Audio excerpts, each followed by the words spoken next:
नमस्कार दोस्तों, crescent education classes में आप सभी का स्वागत है। दोस्तों आज हम जानेंगे नई भर्ती न्यू वैकेंसीज के बारे में जो कि गवर्नमेंट के द्वारा निकाली गई है। इसकी एजुकेशनल क्वालिफिकेशन, इसके सिलेबस और इसके पेपर पैटर्न के बारे में डिटेल में जानेंगे। यहाँ आप दोस्तों जरूर अप्लाई कर सकते हैं। उत्तराखंड के सभी अभ्यर्थियों के लिए वैकेंसी निकाली गई है। तो आइए जानते हैं इस वैकेंसी के बारे में। तो दोस्तों ये भर्ती निकली है सेंट्रल गवर्नमेंट के अंतर्गत और इसको निकालने वाला है एसएससी यानी कि कर्मचारी चयन आयोग, staff selection commission. Staff selection commission के द्वारा दोस्तों ये नोटिस जारी किया गया है कंबाइंड ग्रेजुएट लेवल एग्जामिनेशन 2021 का, यानी कि एसएससी सीजीएल का नोटिफिकेशन जारी हो गया है। देख लेते हैं यहाँ पर date for submission of online application 23/12/2021 से 23/1/2022, यानी कि अभी तक आपने इस फॉर्म को नहीं भरा है तो आप इसके लिए अप्लाई कर सकते हैं। 23 जनवरी इसकी लास्ट डेट है, ठीक है। इसके अलावा देखिए last date and time for receipt of offline application वो आपको साफ साफ दे रखा है भाई 23 जनवरी। Last date and time for making online payment है 25 जनवरी तक का समय है।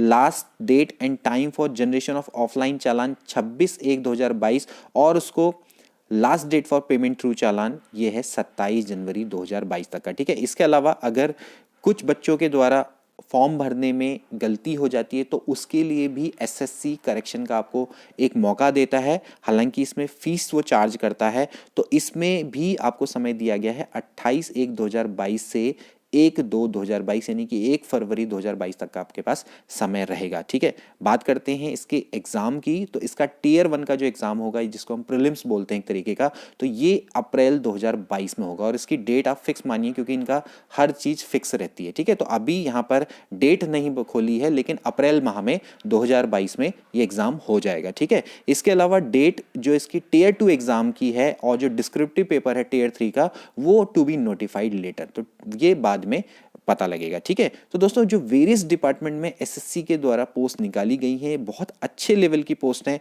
आप देख सकते हैं name of post assistant audit officer जो कि मिनिस्ट्री डिपार्टमेंट ऑफिस यहाँ पर लिखा हुआ है। देखिए Indian audit and accounts department under CAG में निकली है। ये ग्रुप बी की पोस्ट है जो कि गजेटेड है। इसी तरह से इसकी जो एज लिमिट है वो दी हुई है 18 से 30। असिस्टेंट अकाउंट ऑफिसर इसी तरह से सेम डिपार्टमेंट है और ये भी ग्रुप बी की है और ये गजेटेड है और आप 18 से 30 साल की इसमें एज मांगी गई है, ठीक है। इसी तरह से असिस्टेंट सेक्शन ऑफिसर की निकली है जो कि सेंट्रल सेक्रेटरीट सर्विस में निकली है, ग्रुप बी की पोस्ट है और ये भी 20 से 30 है। इसमें ज़्यादातर पोस्ट है दोस्तों ग्रुप बी या फिर ग्रुप सी की हैं, ठीक है। ऐसे ही जैसे आप देख सकते हैं इंस्पेक्टर ऑफ इनकम टैक्स यानी सीबीडीटी के अंदर निकली है, ग्रुप सी की पोस्ट है, 18 से 30 इसमें दोस्तों आयु मांगी गई। तो ऐसे ही ये इसका एडवर्टीजमेंट काफ़ी सारी पोस्ट निकली है।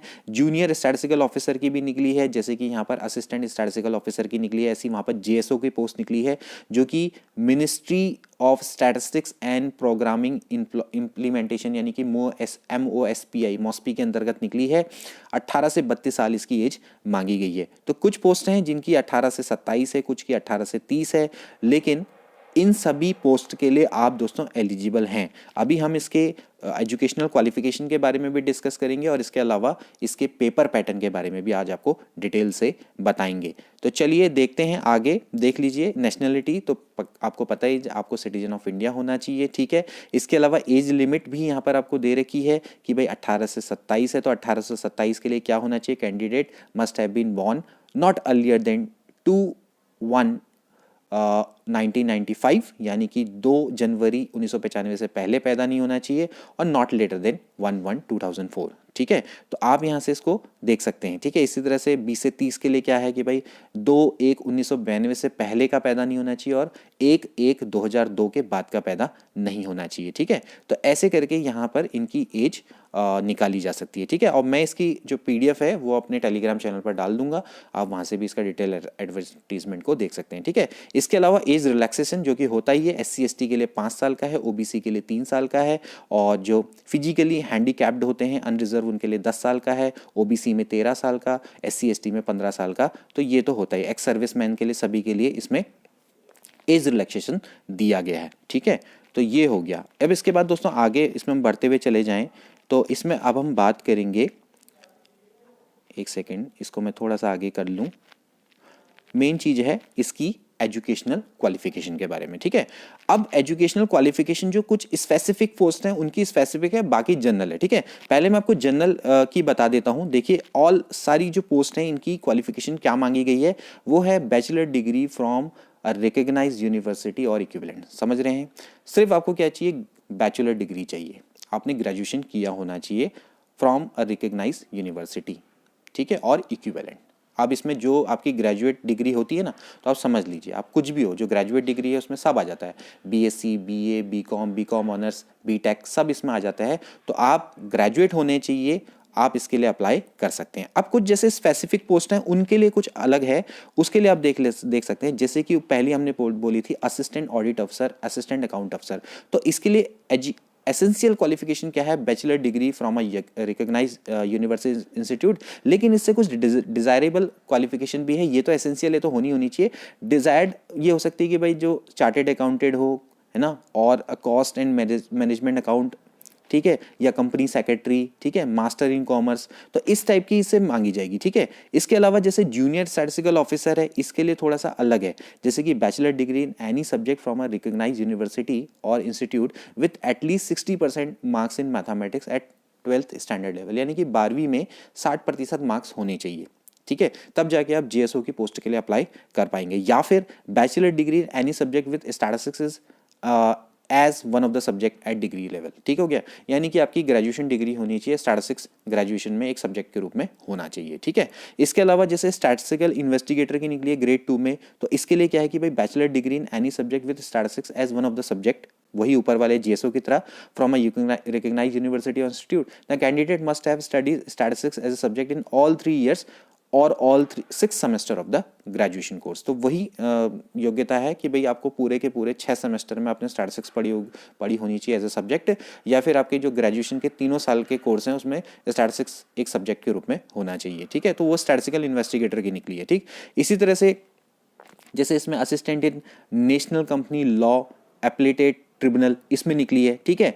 तो इसमें क्या है, bachelor degree from a recognised university of institute, लेकिन इसमें कोई डिजायर मांगा गया है, डिजायरेबल क्वालिफिकेशन क्या है, यानी कि वांछनीय योग्यताएं क्या है, degree in law from a recognised university, यानी कि इनको थोड़ा सा प्रेफरेंस मिलेगी जिनके पास ऐसा होगा।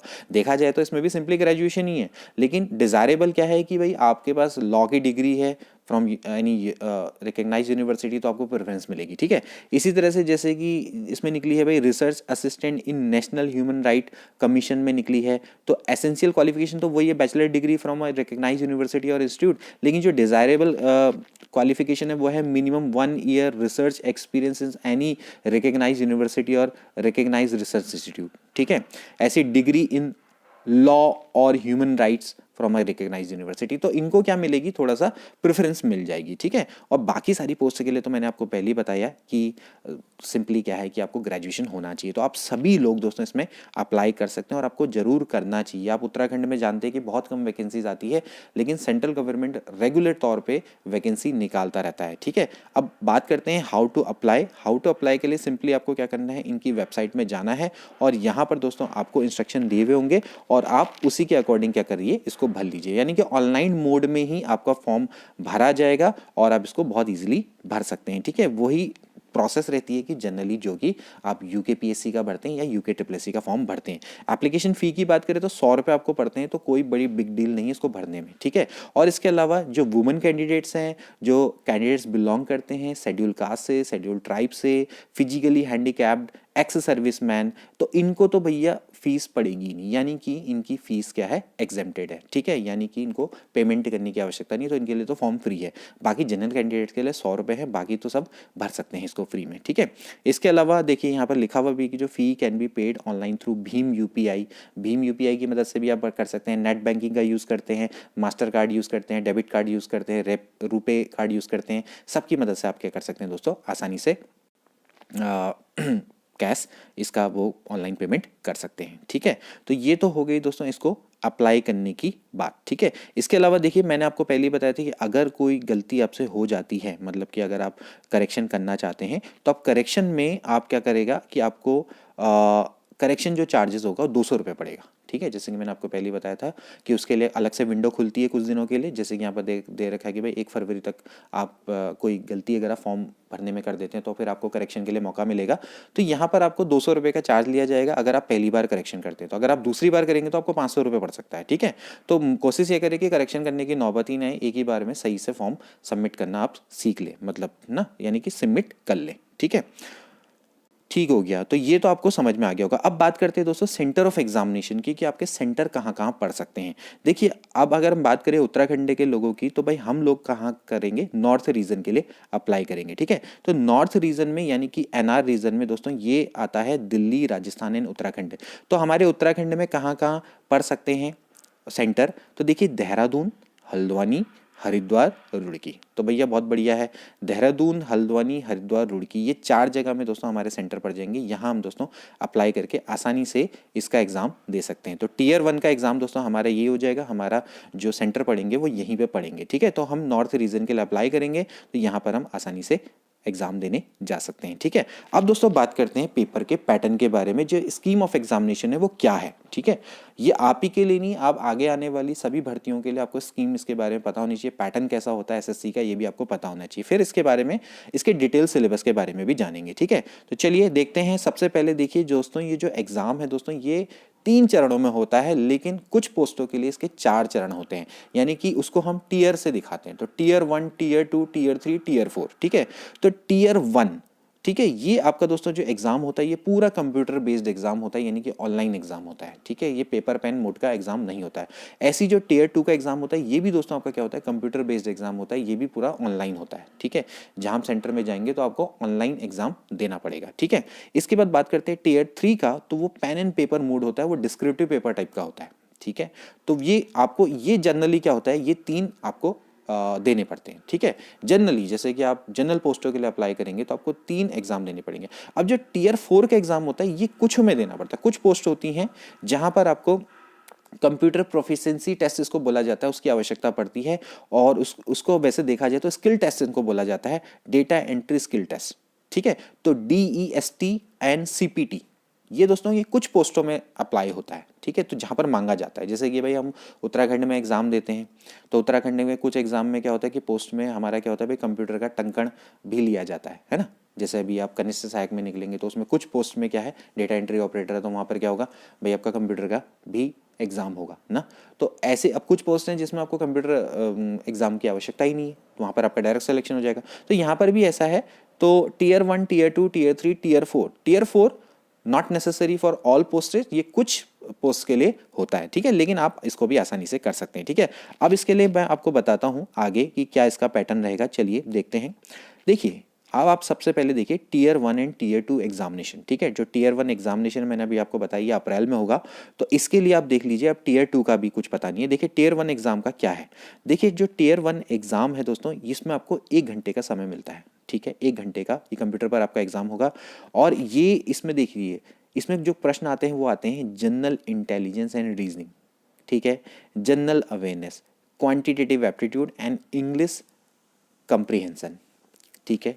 तो ये 4 इसमें पूछे जाते हैं question, general intelligence and reasoning और जनरल एप्टीट्यूड, यानी कि ये है मैथमेटिक्स और ये है रीजनिंग। तो इससे आपके कुल मिला के 50 क्वेश्चन आते हैं। जनरल अवेयरनेस आप जानते हैं, इसमें दोस्तों सामान्य ज्ञान के क्वेश्चन होंगे। इसमें सभी प्रश्न पूछे जाएंगे, यानी कि हिस्ट्री, ज्योग्राफी, साइंस, पॉलिटी, सभी उससे रिलेटेड प्रश्न होंगे। करंट अफेयर्स के भी इसमें प्रश्न होंगे। इसके अलावा इंग्लिश कंप्रीहेंशन, इससे भी यानी कि इंग्लिश नॉलेज को भी आपका थोड़ा सा परखा जाएगा। तो कुल मिला के ये टोटल मिला के 200 मार्क्स का बनता है, ठीक है। देखा जाए तो कितने मार्क्स का बनेगा, 200 मार्क्स का बनेगा, ठीक है। तो अब एक क्वेश्चन के यानी कि कितने मार्क्स है, 2 मार्क्स हैं, ठीक है। अब इसमें नेगेटिव मार्किंग भी होती है। नेगेटिव मार्किंग का मतलब कितना हो गया, 1/4, यानी कि 0.5 मार्क्स आपके गलत उत्तर देने पे कट जाएंगे, ठीक है। इसके लिए आपको दोस्तों 1 घंटे का समय मिलेगा, और 1 घंटा 20 मिनट का उन कैंडिडेट्स के लिए जो कि फिजिकली मतलब हैंडीकैप्ड टाइप के हैं, मतलब जिनके लिए, उसके लिए डिटेल में उन्होंने दिखा रखा है, ठीक है। तो 7.1 से 7.2 के जो कैंडिडेट्स होंगे, मतलब जो सेक्शन में आते होंगे, उनको 1 घंटा 20 मिनट मिलेगा, ठीक है। अब बात करते हैं टीयर 1 की। टीयर 1 क्वालिफाई होता है, फिर उसके बाद आप क्या करते हैं, पेपर टीयर 2 में आते हैं। तो टीयर 2 में आपको क्या क्या मिलता है, देखिए क्वांटिटेटिव एप्टीट्यूड होगा जो कि फिर से 100 नंबर का होगा, ठीक है, मतलब कि 100 क्वेश्चन उसमें पूछे जाएंगे और आपको 200 मार्क्स, यानी कि हर क्वेश्चन के आपको 2 मार्क्स मिलेंगे, ठीक है। इसमें भी आपकी नेगेटिव मार्किंग होगी, यानी कि आपको 0.5 नंबर आपके कट जाएंगे, ठीक है, 1/2 नंबर कट जाएंगे, ठीक। इसके लिए आपको 2 घंटे मिलेंगे। इसमें क्या होता है कि हर पेपर के लिए आपको 2 घंटे मिलते हैं, ठीक है। अब आप ध्यान से देखिएगा, जो टीयर 2 का जो सिलेबस है उसमें भी आपको मैं डिटेल में बता दूं कि ये क्वांटिटेटिव एबिलिटी और इंग्लिश लैंग्वेज एंड कॉम्प्रीहेंशन ये होता है जनरल के लिए, ठीक है। यानी कि अगर आप जनरल कैंडिडेट्स हैं तो आपको ये पेपर देने पड़ेंगे, यानी कि पेपर 1 एंड पेपर 2 ये 100 नंबर का है, तो प्रत्येक क्वेश्चन 2 मार्क्स का, और ये आपके इसमें 200 क्वेश्चन होंगे, 200 नंबर का होगा, यानी कुल मिला के 400 का हो गया, ठीक है। और जो ये नीचे है, ये स्टैटिस्टिक्स वाला जो पेपर है दोस्तों, ये जो जेएसओ के लिए अप्लाई करेंगे, जैसे मैंने आपको बताया था, जूनियर स्टैटिस्टिकल ऑफिसर, और जो नीचे वाला है ये जो असिस्टेंट अकाउंट ऑफिसर, इसके लिए जो ऑडिट ऑफिसर या अकाउंट ऑफिसर इसके लिए अप्लाई करेंगे, ये उनके लिए है, ठीक हो गया। तो पेपर 3 और पेपर 4 ये है स्पेसिफिक पोस्ट के लिए, और बाकी ऊपर क्या है, जनरल पोस्ट के लिए है, ठीक है, यानी पेपर 1 और पेपर 2। तो आप यहाँ पर देख सकते हैं, तो टीयर 1 एंड टीयर 2 जो अभी हमने आपको बताया, इसमें सारे के सारे जो क्वेश्चन होंगे वो क्या होंगे, ऑब्जेक्टिव टाइप होंगे, मल्टीपल चॉइस क्वेश्चन होंगे, ठीक है। और जो question will be in both Hindi and English medium, दोनों में होंगे। कभी अब बच्चे पूछेंगे कि भैया इंग्लिश में होंगे हिंदी में होंगे, ठीक है। अब लेकिन एक बात ध्यान रखना कि जो इंग्लिश कंप्रीहेंशन वाला होगा, जो टीयर 1 और टीयर 2 की हम बात कर रहे हैं, वो आपका क्या होगा, इंग्लिश में होगा, वो हिंदी में नहीं दिया होगा, ठीक है। तो यहाँ पर आप समझ लेना कि जो यहाँ पर बात हो रही है इंग्लिश लैंग्वेज एंड कॉम्प्रीहेंशन, ये इंग्लिश में होगा। और इसके अलावा जो यहाँ पर बात हो रही है कि जो टीयर 1 का जो चौथा पार्ट है ABCD वाला, तो वो भी इंग्लिश कॉम्प्रीहेंशन, ये आपका क्या होगा, किस में होगा, इंग्लिश में ही होगा, ठीक है, समझ लीजिए। अब ये आपको क्लियर हो गया होगा। इसके बाद देखिए, जैसे कि मैंने आपको बताया कि टीयर 1 में there will be negative marking 0.5 for each wrong question, क्योंकि आपको पता है कि एक क्वेश्चन है वहाँ पर 2 मार्क्स का, तो 1/4 निकाल लीजिए तो 0.5 कटेगा, ठीक है। लेकिन जो टीयर 2 है, टीयर 2 में negative marking 0.25 for each wrong answer in paper 2। जैसे कि मैंने आपको बताया इंग्लिश लैंग्वेज एंड कॉम्प्रीहेंशन, वहाँ पर एक क्वेश्चन 1 मार्क्स का है, तो उसका 1/4 0.25 कट जाएगा। और जबकि जो क्वेश्चन आपके 2 मार्क्स के होंगे, ऑफकोर्स आप लगा सकते हैं, जैसे पेपर 1, पेपर 3 एंड पेपर 4, जो आपके क्या कहते हैं, जो आपके एक क्वेश्चन वहां पर 2 मार्क्स का है, तो उसके लिए 0.5 मार्क्स आपके कट जाएंगे, ठीक है। तो ये आप समझ लीजिएगा, ठीक है। ओके, देख लीजिए टीयर 2 में मैंने आपको बताया paper 1 and paper 2 are compulsory for all posted, ये आपका क्या है, ये सारी पोस्ट के लिए कंपलसरी है, ठीक है। लेकिन जैसे कि मैंने आपको बताया कि इन टीयर 2 पेपर 3 जो कि आपका स्टैटिस्टिक्स वाला पेपर है, will be only for those candidate who apply for the post of junior statistical officer in the Ministry of Statistics and Program Implementation, ठीक है, and statistical investigator grade 2 in the Office of Registrar General of India, ठीक है। इसके बाद देखिए, and who are shortlisted in tier 1 of these post, ठीक हो गया, जो कि टीयर 1 में निकलेंगे, समझ में आ गया। तो जो टीयर 1 में निकलेंगे वो पेपर, जो टीयर 2 है, टीयर 2 का पेपर 3 देंगे। इसी तरह से in tier 2 paper 4 will be only for those candidate who are shortlisted in tier 1 for paper 4 and for the post of assistant audit officer, assistant account officer, ठीक हो गया। तो यहाँ पर तक आपको क्लियर हो गई होगी, ठीक है। अब इसके बाद दोस्तों अगला आता है टीयर 3 एग्जामिनेशन। जब आप पहला और दूसरा क्वालिफाई कर लेंगे तो उसके बाद आपको होगा पेपर एंड वन मोड का होता है। इसमें सिर्फ आपसे क्या पूछा जाता है, डिस्क्रिप्टिव पेपर टाइप का होता है, इंग्लिश और हिंदी में। और इसमें आपको क्या होता है, राइटिंग ऑफ एसे, ठीक है, और लेटर एप्लीकेशन, ये सब पूछे जाते हैं। बहुत सिंपल होता है, 100 मार्क्स का ये पेपर होता है। तो टीयर 3 एग्जामिनेशन में सिंपली आपका क्या होगा कि आपसे सिर्फ पूछा जाएगा, डिस्क्रिप्टिव टाइप का पेपर होगा, इंग्लिश में होगा या तो हिंदी में होगा। अब एक चीज़ ध्यान रखना, या तो ये पूरा इंग्लिश में दोगे या तो पूरा हिंदी में, इंग्लिश में नहीं दोगे, यानी कि आधा हिंदी और आधा इंग्लिश। अगर आप आधा इंग्लिश और आधा हिंदी में दोगे तो वहाँ पर आपको 0 मार्क्स मिल जाएंगे, ठीक है। यहाँ पर साफ साफ लिखा भी है, the paper in the tier 3 will have to be written either in Hindi और in English. Part paper written in Hindi and part paper in English will be awarded 0 marks, ठीक हो गया। तो भाई आपको 0 मार्क्स मिलेंगे अगर आप आधा हिंदी में लिखते हैं, आधा इंग्लिश में लिखते हैं। तो पूरा का पूरा हिंदी में लिखो या पूरा का पूरा इंग्लिश में लिखो, तब जाके आपका ठीक होगा, ठीक है। तो यहाँ पर आपको क्लियर हो गया होगा कि भाई टीयर 3 तक तो आपका सबका रहेगा जनरल। अब देखिए जो टीयर 4 है, जो कि मैंने बोला स्किल टेस्ट है, ये कुछ पोस्टों के लिए ही एप्लीकेबल होता है, जैसे कि computer proficiency test and data entry speed test will be conducted, ठीक है। तो इसमें आपका जो स्किल 4 टेस्ट है, तो इसमें आपका क्या होगा, कुछ पोस्ट में होता है, जैसे CPT है, डेटा एंट्री स्पीड टेस्ट, वो डिपेंड करता है कि आप किस पोस्ट के लिए अप्लाई कर रहे हैं, ठीक है। अब आप देख लीजिए कि जो इंडक्टिव सिलेबस है टीयर 1 का वो क्या है। देखिए जैसे मैंने आपको बताया जनरल इंटेलिजेंस एंड रीजनिंग, तो वहाँ पर जो आपके जो क्वेश्चन होंगे दोस्तों आपके रीजनिंग के क्वेश्चन होंगे, ठीक है। जैसे कि आप जानते हैं रीजनिंग के क्वेश्चन कैसे होते हैं, और पीसीएस सीएसएटी के लिए जो आपने सीरीज चला रखी है उसमें भी दोस्तों हम इनको पूरा कवर करेंगे। तो अगर आप एसएससी के लिए भी अप्लाई करते हैं तो वहाँ से भी दोस्तों आप हेल्प आपको मिल जाएगी, ठीक है।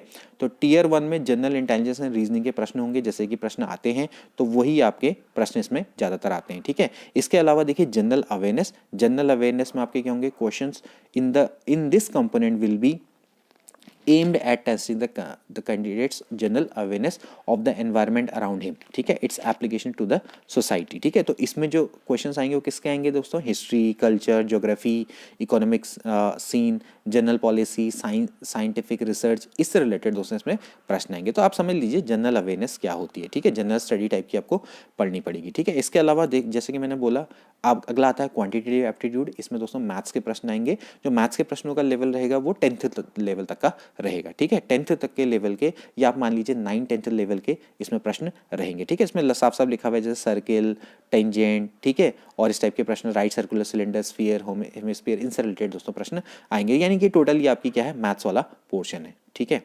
और इसके बाद इंग्लिश कॉम्प्रीहेंशन में candidate's ability to understand correct English, his basic comprehension and writing ability would be tested, ठीक हो गया।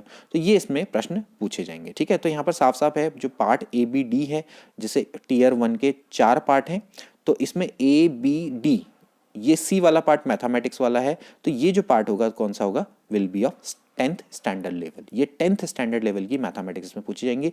तो इसमें ए और सी देखा जाए तो कंबाइंड है, रीजनिंग और मैथमेटिक्स, यानी 50 क्वेश्चन पूछे जाएंगे, टोटल मिला के 100 प्रश्न इसमें, मतलब कि 100 नंबर आपके आ सकते हैं अगर आपकी रीजनिंग और मैथमेटिक्स बहुत बढ़िया है, ठीक है।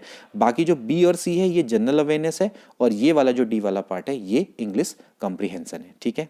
अब इसी तरह से दोस्तों जो इंडक्टिव सिलेबस फॉर टीयर 2 भी दे रखा है, इसमें भी क्वांटिटेटिव एबिलिटी है, ठीक है, और इसमें भी वही प्रश्न है जो कि मैथमेटिक्स के रिलेटेड पूछे जाते हैं। जो इसका पेपर 2 है वो है इंग्लिश लैंग्वेज एंड कॉम्प्रीहेंशन, ठीक है, इंग्लिश लैंग्वेज एंड कॉम्प्रीहेंशन का पेपर है, बिल्कुल सेम सिलेबस वही है। तो टीयर 1 और टीयर 2, यानी कि अगर आपकी दोस्तों मैथ्स अच्छी है और इंग्लिश अच्छी है तो भी आप इसको आसानी से क्लियर कर सकते हैं। ये है टीयर 2 का। अब बात करें स्टैटिस्टिक्स की, तो स्टैटिस्टिक्स का सिलेबस दोस्तों वही है, अभी हाल में ही यूके के द्वारा भी आयोग ने सिलेबस जारी किया था, तो वही सिलेबस है ऑलमोस्ट, कि आपका collection, classification and presentation of statistical data, measure of central tendency, measure of dispersion, वही इसका सिलेबस है जो कि असिस्टेंट स्टैटिस्टिकल ऑफिसर का है, ठीक है। Moment, skewness and kurtosis, correlation, regression, probability theory, ना random variable and probability generation, distribution, ठीक है, सैम्पलिंग थ्योरी, स्टैटिस्टिकल इन्फ्रेंस, कल भी मैंने आपको इसके बारे में डिटेल से बताया था, analysis of various ANOVA, time series analysis, ये सभी इसमें मिलेगा, इंडेक्स नंबर, ठीक है। ये वही है, mathematical statistics and applied statistics दोनों इसमें दिया हुआ है, ठीक है। इसी तरह से अगर आप असिस्टेंट अकाउंट अफसर के लिए करते हैं या ऑडिट अफसर के लिए करते हैं तो यहाँ पर आपका फाइनेंस एंड अकाउंट्स का पेपर आएगा। तो इसमें fundamental principle and basic concepts of accounting, financial accounting, basic concept of accounting, इससे रिलेटेड आपके प्रश्न पूछे जाएंगे, ठीक है। इसी तरह से इकोनॉमिक्स एंड गवर्नेंस में भी आपके कुछ प्रश्न इससे पूछे जाएंगे। मतलब कि इसको 2 पार्ट में इन्होंने डिवाइड कर रखा है। देखा जाए तो 200 मार्क्स का जो पेपर है इन्होंने 2 पार्ट में डिवाइड कर रखा है। एक है फाइनेंस एंड अकाउंट्स, वो 80 मार्क्स का बना रखा है, और एक पेपर इन्होंने 120 मार्क्स का बना रखा है पार्ट बी में, इकोनॉमिक एंड गवर्नेंस। तो इसमें controller and audit general of India CAG के बारे में पूछेंगे, फाइनेंस कमीशन के बारे में पूछेंगे, ठीक है, theory of demand and supply. तो ये आपका है कि इसमें इकोनॉमिक से रिलेटेड प्रश्न भी आएंगे। इसके अलावा इंडियन इकोनॉमी भी दे रखी है, economic reforms in India, money and banking, इससे रिलेटेड प्रश्न इसमें पूछे जाएंगे। इसके अलावा जैसे बात करें स्किल टेस्ट की, तो मैंने पहले बोला जो स्किल टेस्ट है वो कुछ एग्जाम में होगा, लेकिन उसमें डेटा एंट्री स्पीड टेस्ट आपका लिया जाएगा। अगर लिया जाएगा तो ये देख लीजिए, जैसे कि टैक्स असिस्टेंट की पोस्ट है, टैक्स असिस्टेंट इन सीबीडीटी, यहाँ पर दोस्तों लिया जाएगा, ठीक है। तो डेटा एंट्री स्पीड टेस्ट का दे रखा है भाई 8000 की डिप्रेशन पर आवर इन कंप्यूटर दे रखा है आपको, ठीक है।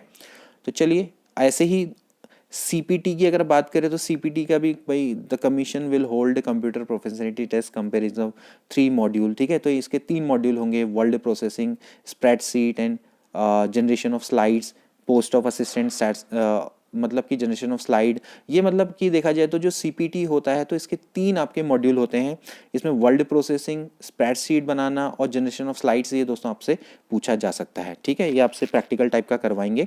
तो यही होगा दोस्तों, जैसे इसमें मॉड्यूल 1, मॉड्यूल 2 और मॉड्यूल 3, ठीक है। तो जैसे कि आप देख सकते हैं मॉड्यूल 1 में जैसे डीएसटी होगा, मतलब कि डेटा एंट्री भी है। सीपीटी का मतलब यह है कि इसमें डीईएसटी भी इंक्लूड होगा।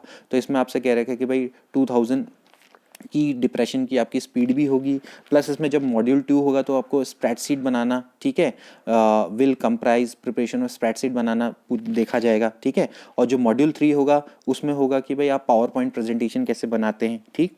तो ये सब चीज़ें आपसे पूछी जाएंगी। बहुत सिंपल है आज के समय पर दोस्तों, अगर आप कंप्यूटर का यूज़ करते हैं तो आप, मेरे हिसाब से जो CPT है बहुत ईजी है। ये CPT कोई इतना टफ खेल नहीं है, बहुत आसानी से आप इसको कर सकते हैं। 2000 की डिप्रेशन की स्पीड तो बहुत इजी होती है, ठीक है। और इसी तरह से जो जैसे भाई स्प्रेडशीट बनाना, भाई पावर पॉइंट प्रेजेंटेशन बनाना, ये कोई बड़ी बात नहीं है, बहुत आसानी से आप इसको सीख सकते हैं। हालांकि जब आप यहाँ पर पहुँचें, जब फिलहाल अगर आप Tier 3 को क्वालिफाई कर देते हैं और फिर अगर आपको ज़रूरत पड़ती है CPT की, तो आप आसानी से इसको क्वालिफाई कर सकते हैं, ठीक है। तो ये तो हो गया आपका इसका पूरा का पूरा निचोड़, ठीक है। अब कुछ बात और कर लेते हैं, जैसे कि मैं आपको बताऊं कि इसमें सबसे इम्पॉर्टेंट है इसका सिलेक्शन, ठीक है। अब सिलेक्शन की बात करें तो मिनिमम क्वालिफिकेशन मार्क्स हैं इसमें Tier 1 में जो आपको लाने होते हैं, वो लाने होते हैं 30%, ठीक है। कहने का मतलब है कि आपको 30% लाने पड़ेंगे दोस्तों, ये अनरिजर्व के लिए यानी कि जनरल के लिए, ठीक है। जैसे हमारे उत्तराखंड में कितना चलता है, 45% चलता है, यहाँ पर अनरिजर्व के लिए आपको 30% दिया गया। तो अगर आप 30% ले आते हैं तो इसका मतलब आप क्वालिफाई हो जाओगे। ऐसे ही OBC WS के लिए 25% है, अदर के लिए 20% है। तो इसमें काफ़ी रिलैक्सेशन इन्होंने दे रखा है। 30% तो बहुत कम है देखा जाए तो, 30% तो ला ही सकते हो ना अगर आप मैथ्स और रीजनिंग के वहाँ पर क्वेश्चन करोगे, ठीक। 200 नंबर का आपका फर्स्ट जो Tier 1 का पेपर आएगा, 1 घंटे का समय मिलेगा, आप आसानी से इसमें अगर आप अच्छी परफॉर्मेंस दे दें। और देखिए मैं आपको दोस्तों बताऊँ कि ये सेंट्रल गवर्नमेंट की पोस्ट और SSC इसको एग्ज़ाम को कंडक्ट करवाता है, और इसमें आलतू फालतू क्वेश्चन नहीं पूछे जाते हैं, आपको बहुत बेसिक क्वेश्चन पूछे जाते हैं। जैसे कि अगर आप इसमें आपसे जनरल अवेयरनेस के भी प्रश्न पूछे जाएंगे तो अच्छे प्रश्न पूछे जाते हैं, ऐसे नहीं कि बिल्कुल अंटे संटे बिल्कुल प्रश्न जिनका कहीं कोई आंसर ही ना मिले, ठीक। जनरल जो आप हिस्ट्री पढ़ते हैं, ज्योग्राफी पढ़ते हैं, इकोनॉमिक्स पढ़ते हैं, उससे ही रिलेटेड इसमें प्रश्न पूछे जाते हैं। इसमें ज़्यादातर मैं बताऊँ को आपको तो रीजनिंग और मैथमेटिक्स जिसके स्ट्रांग है उसका बोलबाला है, तो आप लोग इसको जरूर इसके लिए अप्लाई कर सकते हैं। और ऐसा नहीं है कि मैथमेटिक्स और रीजनिंग कोई बहुत ज़्यादा अच्छे लेवल, बहुत हाई लेवल की आती है, अच्छे लेवल की आती है, नॉर्मल लेवल की आती है। प्रिपरेशन करोगे तो आसानी से इसको निकाल भी सकते हो। और जैसे कि मैंने आपको पहले भी बोला दोस्तों कि उत्तराखंड में सरकारी पोस्ट कम आती हैं, तो आप अपने लिए और भी ऑप्शन जरूर खुले रखें। जितना ज़्यादा आप अप्लाई करेंगे और जगह भी, उतने ही आपके सिलेक्शन के चांसेस बढ़ेंगे। तो इसलिए आप इस तरह की पोस्ट में भी ज़रूर अप्लाई करें। और SSC एक ऐसी पोस्ट है जिसमें आपको ज़रूर अप्लाई करना चाहिए। यहाँ पर दोस्तों आपको ग्रो करने के बहुत ज़्यादा मौके मिलेंगे। उत्तराखंड गवर्नमेंट में आपका सिलेक्शन हो भी जाता है तो आपका यहाँ पर ग्रोथ नहीं है उतनी अच्छी ना। यहाँ पर आपको सिलेक्शन तो मिल जाएगा, लेकिन सिलेक्शन मिलने के बाद फिर आपकी आगे जाके उतनी अच्छी ग्रोथ नहीं है, क्योंकि यहाँ पर प्रमोशन के उतने अच्छे चांसेस नहीं है। जैसे कि आपको जॉब तो अच्छी मिल जाएगी, लाइक अगर आप LT सेलेक्ट हो जाते हो, बहुत अच्छी बात है, आपको स्टार्टिंग बहुत अच्छी तनख्वाह मिलेगी, लेकिन क्या आप उस तनख्वाह में ही रहोगे? आपको आगे भी तो ग्रो करना है। तो आपको आगे जो ग्रो करने के चांसेस है वो उत्तराखंड गवर्नमेंट आपको प्रोवाइड नहीं करवाती, क्योंकि यहाँ पर डिपार्टमेंटल टेस्ट नहीं होते हैं। यहाँ पर जब आप सिलेक्शन हो जाते हैं तो बस सब गधे घोड़े खच्चर सब बराबर हो जाते हैं, वही घिसी पीटी प्रथा है यहाँ पर, और उसी तरह से आपका प्रमोशन होता है, ठीक है। लेकिन अगर आप सेंट्रल गवर्नमेंट एग्जाम में तैयारी करते हो, जैसे SSC में सिलेक्शन होता है आपका, या आपका किसी बैंक में सिलेक्शन होता है, तो यहाँ पर दोस्तों आपको ग्रो करने के चांसेस मिलते हैं, क्योंकि यहाँ पर डिपार्टमेंटल टेस्ट होते हैं, और इन डिपार्टमेंटल टेस्ट से आप बहुत ज़्यादा ग्रो कर सकते हैं। और इवन आपकी जो सैलरी होती है वो भी काफ़ी अच्छी होती है। सेंट्रल गवर्नमेंट की तनख्वाह स्टेट गवर्नमेंट के अकॉर्डिंग काफ़ी अच्छी होती है। सबसे पहले अगर DA लगता है तो सेंट्रल गवर्नमेंट के कर्मचारियों को मिलता है, और बाकी जो सारी सुविधाएं HRA वो सब में सेंट्रल गवर्नमेंट ही आगे रहता है। कोई भी नई स्कीम लाई जाती है तो वो सेंट्रल गवर्नमेंट के कर्मचारियों को ध्यान में रखकर ही लाई जाती है। देन उसके बाद उसको स्टेट इम्प्लीमेंटेशन करते हैं, और कितने बार तो कई स्टेट उसको इम्प्लीमेंटेशन भी उसमें नहीं करते हैं। तो सबसे पहले जो सुविधा होती है वो सेंट्रल गवर्नमेंट के कर्मचारियों को ही दी जाती है। तो आई होप कि ये वीडियो आपको अच्छे से लगी होगी और आपको समझ में आ गया होगा कि इसमें आपको क्या करना है। अगर आप एलिजिबल है तो आप इसके लिए ज़रूर अप्लाई करें, और मेरे हिसाब से तो करना चाहिए, कभी भी खाली नहीं बैठना चाहिए। उत्तराखंड में गवर्नमेंट में वैकेंसी आनी होगी तो आ जाएगी, अगर आप यहाँ भी तैयारी करेंगे साथ साथ वहाँ भी आ जाएगी, तो हो सकता है कि आपका उत्तराखंड में भी हो जाए और यहाँ भी हो जाए। तो मिलते हैं अगली वीडियो में, till then take care and good bye.